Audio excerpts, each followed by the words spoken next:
Welcome to The Critique. Today we are looking at a deeply personal vlog transcript where a creator shares a profound spiritual dream about a flooded courtyard before abruptly pivoting straight into mundane daily life update. Let's get right into the feedback. What stood out to you right away? Well, the overall architecture of the piece immediately caught my attention. The creator opens with this incredible, visceral vulnerability. Oh, for sure. They describe feelings of being, utterly exposed, like standing naked in the glass windows of the University of Pittsburgh towers, and just watching a chaotic flood rage below them. Right. The material makes a strong case for finding peace by highlighting the creator's choice to trust the towering security guard over the chaos outside. It really sets a compelling, intimate stage. It really does. But structurally, reading the second half of this transcript feels entirely disconnected, honestly. It's like walking out of an intense, dimly lit cathedral and stepping straight into a bustling fluorescent hardware store. That's clearly laid out. I wonder, though, if we've considered how this transition affects the core message. Yeah, that's a great point. The narrative pacing loses its emotional resonance by abruptly shifting from a profound spiritual revelation to mundane life updates. Right, exactly. We go from discussing eternal protection and, deciphering the ultimate meaning of life itself. Yeah. Straight into a hard pivot about finding a dumpster for the basement. And spring cleaning, and the overcast weather in Newcastle. It's just such a jump. Let's talk about the specific weakness there. Well, it creates severe tonal whiplash. You have this profound, lingering awe built up in the first half, and it suddenly feels minimized by the casual, almost checklist-like nature of the second half. Yeah, it actively breaks the spell. Exactly. The spell they worked so hard to cast is just gone. But I have to play devil's advocate here. This is a vlog, right? A video log of someone's life. Aren't they supposed to be a little disjointed? Well, sure, stream of consciousness is normal. Right. People tune in to hear about day-to-day things like cleaning the basement. So why does it need to adhere to the strict narrative architecture of a film? That is a fair question, but the reality is that narrative gravity still applies, regardless of the medium. Even in a vlog, when you construct a narrative that demands so much emotional investment up front, you create an expectation. For how that tension will be carried forward, you mean? Exactly. If you suddenly drop that tension to talk about trash bags, it creates cognitive dissonance. The listener is left wondering if the spiritual realization actually mattered. Because the creator seemingly moved on from it so quickly? I see what you're going for. So how do we keep the cathedral and the hardware store in the same universe? Right. So the suggestion here is to use the mundane life updates as a physical, thematic manifestation of the spiritual journey, rather than a separate, unrelated diary entry. Okay. You just bridge the two sections so they feel like one cohesive narrative. Could you explain the mechanics of that? Like, how does cleaning a basement manifest a spiritual journey? Well, think about the core theme of the dream. It was about finding an open door, moving away from the chaos, and finding a safe space. Right. The act of spring cleaning, renting a dumpster, throwing away old junk, clearing out a basement. Yeah. That is literally the physical act of creating a clean, safe, open space. Oh, wow, yeah. If the creator explicitly connects those two things, the everyday chore suddenly carries the profound weight of the dream. Let's give a concrete example of what that sounds like in practice. Yeah, absolutely. The creator could bridge the gap by saying something like, getting rid of a dumpster's worth of trash in the garage today felt exactly like walking through that open door in my dream. That's perfect.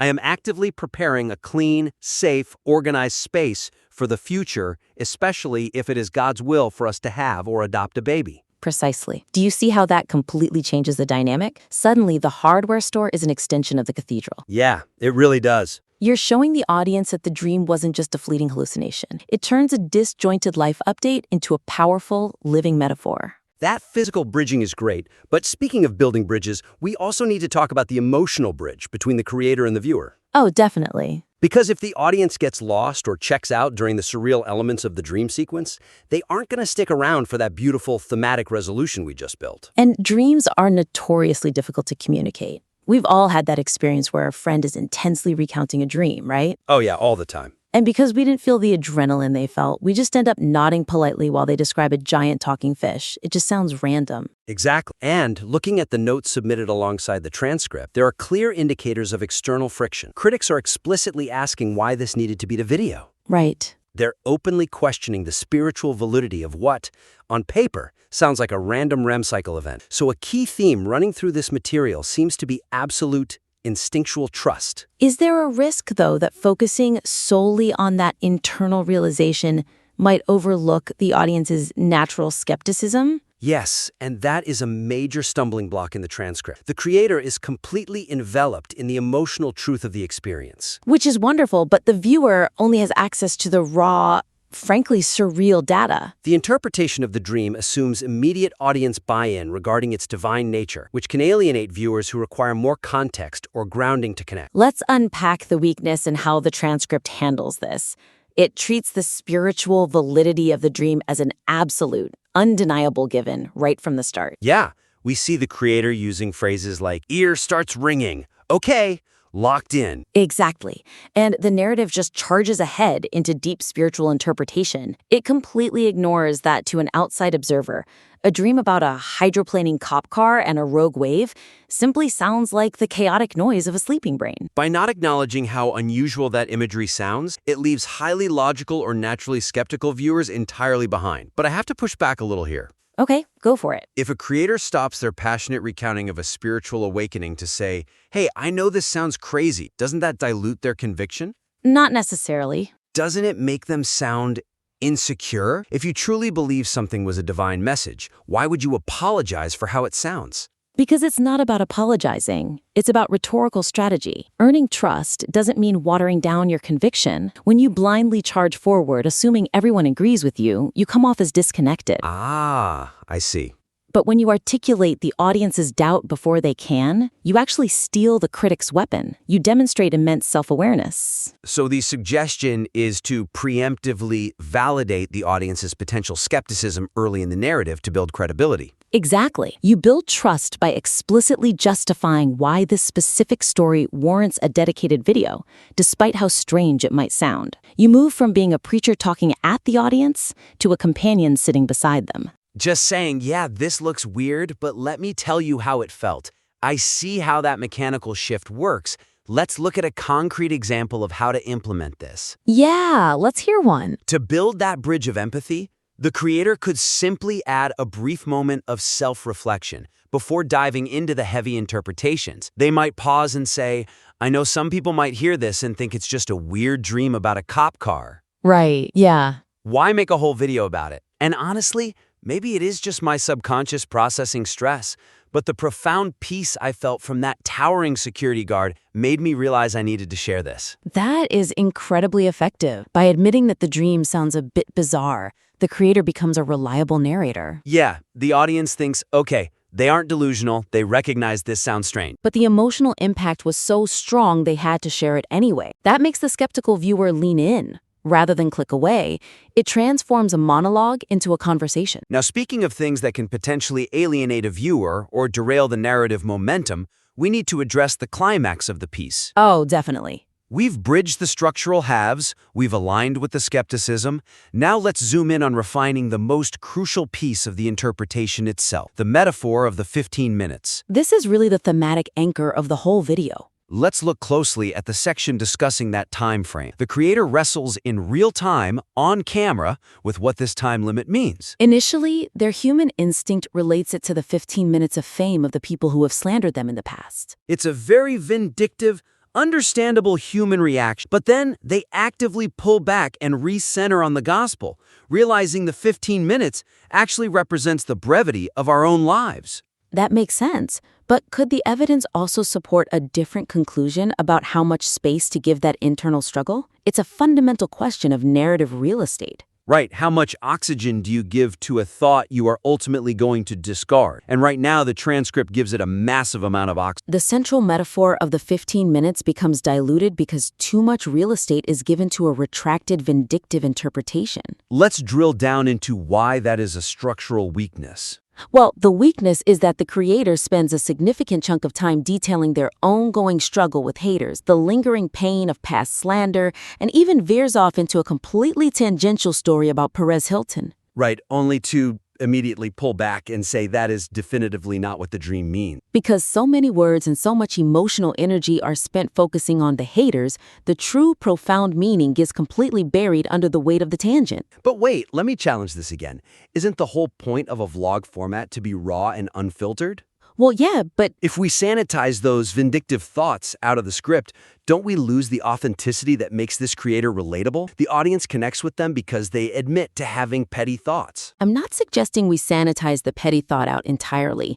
The vulnerability of admitting a vindictive thought is absolutely crucial for relatability. Okay. But there is a massive difference between admitting a flaw and indulging in it. When you spend 5 minutes detailing the exact nature of the slander, you aren't just being vulnerable. You are accidentally handing the microphone over to your detractors? Ah, so it's about proportion. You create what is essentially a false peak in the narrative. Exactly. The audience invests deeply in this massive tangent about retribution and celebrity redemption only to be told, wait, never mind. That's entirely the wrong takeaway. It exhausts the listener's attention right before the true climax. It is structurally parasitic.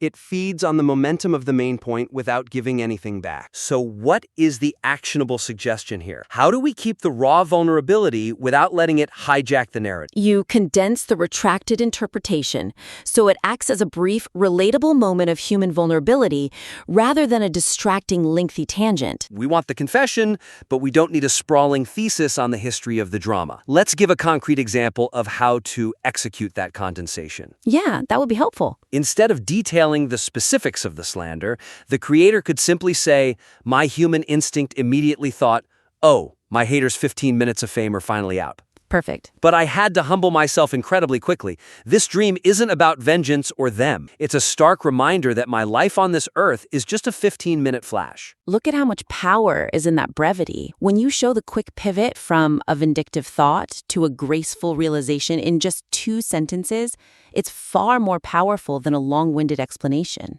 It keeps the spotlight directly on the open door and the security guard. It honors the core message by refusing to let distractions take center stage. It proves the spiritual growth rather than just talking about it. Yeah, by refusing to dwell on the drama, the creator is actively living out the meaning of the 15-minute metaphor right there on camera. They're saying life is too short to even spend vlog time on these people. It's the ultimate show don't tell. This has been a fantastic breakdown. Let's briefly recap our exploration today for the creator. This submitted material contains a genuinely beautiful, undeniably raw core of vulnerability. It really does. It just needs a few strategic editorial decisions to maximize its impact. Right. First, we discuss structure. Thematically bridge the spiritual dream with the mundane life updates. Let the physical act of spring cleaning act as a tangible metaphor for spiritual preparation. Second, we looked at audience alignment. Preemptively acknowledge and validate the audience's natural skepticism about the surreal nature of dreams. By stealing the critic's weapon and admitting the imagery sounds random, you build deeper trust. And finally, we talked about narrative real estate. Streamline the powerful 15 minutes explanation by significantly reducing the focus on the retracted